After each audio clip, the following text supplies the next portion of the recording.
Ouais, donc cette photo, et encore une fois, au départ de cette photographie, de cette révélation de la présence de Al-Tawadi dans cette réunion-là, c'est un chercheur indépendant. Il faut vraiment le souligner. S'il n'y a pas ce chercheur indépendant qui va l'identifier sur cette photo et après sur d'autres, on ne sait pas tout ça. Donc Al-Tawadi, on l'a vu, impliqué dans l'affaire Menendez, en charge des opérations de Black Ops du Qatar pour obtenir la Coupe du Monde de 2022 avec succès. Et donc là, si on revenait sur le titre de l'article, on nous explique que c'est lui qui est venu sauver le futur de ce traité de paix autour de Gaza avec la libération, la libération des otages. Et donc, on nous expliquait, Politico expliquait que sa place, en citant des sources de la Maison-Blanche, c'était de s'assurer que le deal, que le script qui était décidé soit suivi à la lettre par Netanyahou lorsque il a eu l'émir du Qatar au téléphone. Hein, donc ça, c'était important. Mais il y avait un autre point qui est extrêmement intéressant. C'est qu'il était là pour récupérer le prix que le Qatar a gagné pour avoir utilisé son influence pour forcer la main au Hamas pour qu'il libère les otages. Je le répète, il était là pour récupérer la récompense du Qatar pour avoir joué ce rôle d'influence auprès du Hamas pour libérer les otages. Cette phrase est extrêmement intéressante. Donc évidemment, on pense que le prix, ça peut être la base d'un coup. Mais en fait, le prix, c'est quelque chose de beaucoup plus important encore. Le prix des efforts du Qatar et des cadeaux du Qatar à Donald Trump. Al-Tawadi a joué aussi un rôle essentiel dans la remise du fameux avion qatari. On va voir quelques photos. Il y en a très peu, donc ce sont des photos qui ne sont pas de très très bonne qualité, mais que pour vous compreniez bien de quoi on parle, cet avion qui a été donné à Donald Trump via l'intermédiaire de sa fondation pour essayer de trouver un cadre pseudo-légal à la chose, un avion estimé à 400 millions de dollars, dont les travaux pour le remettre aux normes, et entre autres normes de sécurité. Ça veut dire quoi, remettre aux normes de sécurité? Avant de mettre le président des États-Unis dans un avion offert par une puissance étrangère, avant de mettre dans cet avion des moyens de communication qui permettent à Donald Trump de communiquer en toute sécurité avec tous les services, avec le Pentagone, avant de mettre cet avion qui autorise à Donald Trump à lancer une guerre nucléaire depuis son bord, si ça devient le nouveau Air Force One, il faut démonter l'avion pièce par pièce pour s'assurer qu'il n'y a pas de micro, qu'il n'y a pas de manière de contrôler, espionner. Et oui, exactement, voire pire. Donc, c'est un cadeau qui a coûté 400 millions aux Qataris, qui va en coûter un peu plus d'1 milliard aux contribuables américains. Vous allez me dire, c'est le shutdown, on va faire des économies, on vire les personnes, donc on vire plusieurs milliers d'employés, on va faire des économies. On a quelques photos, Thomas, je crois, de l'intérieur de l'avion. Vous comprenez tout de suite pourquoi c'est quelque chose qui a fasciné, je ne sais pas, c'est peut-être dans les teintes, qui a fasciné dans la couleur. On dirait presque le bureau ovale. Exactement, dans le côté or. Pourquoi Donald Trump a été émerveillé et il s'est dit je le veux, et il a eu. Et c'est Pam Bondi qui en plus a fait ce dossier-là. Pam Bondi qui 6 mois avant travaillait pour Les Qataris, les mêmes personnes là, voilà. les mêmes personnes. C'est fou, et c'est encore un dossier qu'on a quasiment oublié avec toute cette corruption qu'on a vue depuis quelques mois. Exactement. Et donc, on va voir cette formidable illustration avant de fermer la page de cet avion, qui est quand même assez extraordinaire, assez bien vu, assez juste, non? Il est très très bien. Ce même est très Ça aurait pu être le même du jour sur maintentmedia.com. Ça aurait pu être le même du jour. Il aurait mérité d'être le même du jour. Donc, on revient à cette révélation. Al-Tawadi est dans le bureau ovale, passe sa journée à la Maison-Blanche pour récupérer le cadeau.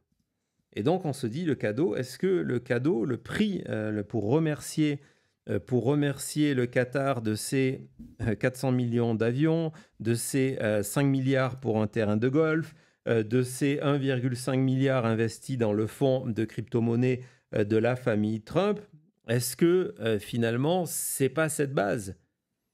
Oui, sûrement. Mais en fait, c'est plus loin que ça. La Maison-Blanche de Donald Trump a décidé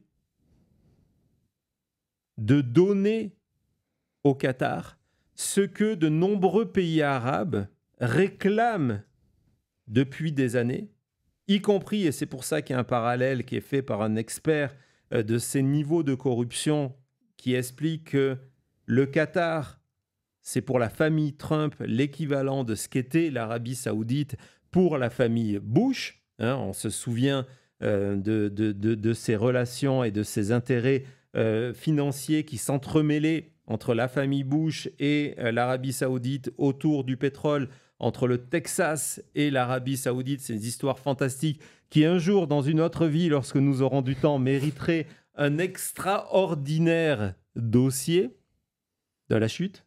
Tiens, c'est une émission qu'on pourrait... Elle existe, cette émission? Même en générique. Même en générique. Mais bon... J'ai perdu le fil du coup avec ça, c'est à force de multiplier. On parle de corruption et comment ça ressemblait à celui de la famille Bush. Exactement. Même l'Arabie Saoudite n'a jamais réussi à obtenir ce que le Qatar vient d'obtenir. Et ce que le Qatar vient d'obtenir, c'est une collaboration militaire avancée,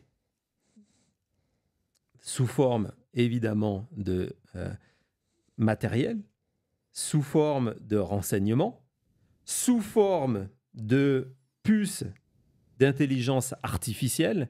L'avenir de l'armement, on en avait parlé lorsque on voyait que XF était obsédé par le corps des militaires plus que par l'armement, que le futur de l'armement, c'est ce mélange entre les drones et l'intelligence artificielle, la guerre des robots, c'est pas loin de Terminator, mais bon, en tout cas, ça part tout dans cette direction-là. Donc, armement, entraînement, matériel, technologie, renseignement,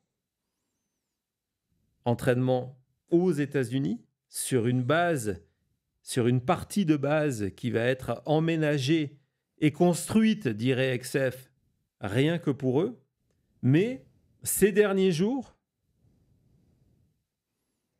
dans le cohue général qu'est l'administration de Trump, je vous le dis à chaque fois que tout ça, c'est volontaire pour, en coulisses, faire d'autres choses, Donald Trump a signé un executive order au bénéfice du Qatar. Cet executive order, signé le 29 septembre, est là pour assurer la sécurité de l'État du Qatar. Ça veut dire quoi, assurer la sécurité de l'État du Qatar? Cet executive order, signé par Donald Trump, est basé sur la terminologie de l'article 5 de l'OTAN. On va voir, c'est très très court, mais c'est ce document-là, c'est cet engagement-là que le Qatar souhaitait. On va aller dans la section 1, il y a deux sections. On va aller dans la section 1 Et cette section 1, après avoir fait l'historique des relations d'amitié, d'alliés entre le Qatar et les États-Unis, termine par cette phrase. Les États-Unis garantissent la sécurité et l'intégrité territoriale du Qatar contre toute attaque extérieure. Donc le Qatar vient juste devenir intouchable. Le Qatar vient de devenir intouchable. Le Qatar vient de devenir un État protégé. Certains diront, on va le voir dans quelques secondes, un protectorat des États-Unis. On va aller voir, c'est le document officiel. Hein. C'est pas de la théorie de la conspiration, c'est le document officiel que je vous ai récupéré sur le site de la Maison-Blanche. Dans la section 2, que explique que les États-Unis doivent considérer toute attaque armée sur le territoire du Qatar, sa souveraineté, son infrastructure critique, comme une menace contre la paix et la sécurité des États-Unis. Donc c'est comme si vous touchez au Qatar, c'est comme si vous avez touché à un État sur le territoire américain. Donc pour 400 millions de dollars, pour 5,5 milliards de golf, pour 1,5 milliard de dollars investis dans le fonds de Donald Trump, le Qatar, petit pays sous tension, vient de s'offrir la protection absolue, totale, sans condition des États-Unis. Et ceci explique pourquoi le même jour où Al-Tawadi est dans le bureau ovale, on voit le Netanyahou appeler pour s'excuser formellement au Qatar. Oui. Tout ça, voilà, ça colle. Évidemment. Et on va voir que, c'est secret, Thomas, on va voir que cet accord, en fait, a été fait le 29 septembre. Ça rend fou. Le 29 septembre, qui est le jour de 1, la réunion au bureau ovale, 2, le jour du coup de téléphone de Netanyahou au Qatar, 3, l'annonce du plan de paix en 20 points. Ça s'est passé le même jour, mais c'est resté secret jusqu'au 1er octobre. On n'a évidemment pas voulu dire parce que c'était évident, comme en début d'émission, lorsque je vous disais de garder en tête le fait que pour les Émirats arabes unis, il y avait un investissement de 2,5 milliards de dollars, et 15 jours après cette décision de la part de Donald Trump de permettre l'exportation de puces d'intelligence artificielle de ce côté-là. Là, c'est pareil. Cette journée, et c'est pour ça que Al-Tawadi était là, est celle où Donald Trump, qui adore une chose, il n'adore rien de plus que de signer des executive orders devant les caméras de télé. Alors, on a vu combien de fois ces cérémonies où on lui résume c'est quoi l'executive order. On lui présente le classeur, le dossier, il sort son Sharpie magique, il signe et il le tourne avec le sourire pour montrer à tous les journalistes qui attendent que ça. Et tu sais quoi? Est-ce que cet executive order, il y a eu le même traitement, la même tradition? Cet executive order a été signé et il n'y avait pas de présence de journalistes. Et donc, voilà les dessous du rapprochement, du mariage entre le Qatar et les États-Unis. Le Qatar, désormais, bénéficie d'un accès à la technologie américaine, à l'armée américaine, à l'armement américain, aux informations américaines, mais surtout bénéficie la protection de Donald Trump.